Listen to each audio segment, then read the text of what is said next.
Direttrice Contessa, quali sono i benefici di questa collaborazione tra istituzioni? Beh, innanzitutto dei fatti che si vedono, ed è una promessa che viene fatta, viene mantenuta e viene realizzata nel giro di poco tempo. Questo mi sembra già un risultato non piccolo. Innanzitutto si lavora sul pericolo e sull'emergenza, innanzitutto, e si lavora su tutte le parti che sono pericolose, su tutte le parti che sono da ripristinare, il taglio degli alberi, il ripristino dei muretti e cose del genere. E poi in un secondo tempo anche si cerca di ricominciare, di ripiantare, di pensare al futuro.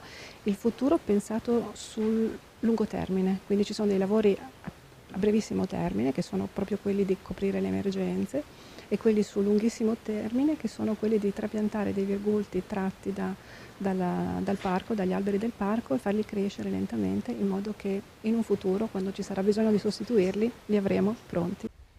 Siglato oggi l'accordo per i lavori di recupero del Parco del Castello di Miramare, cosa prevedono esattamente?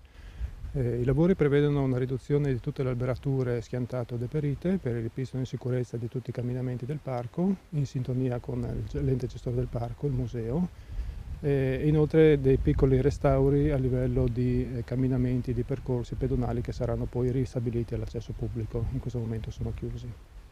Quale sarà il risultato finale? Un palco migliore ovviamente.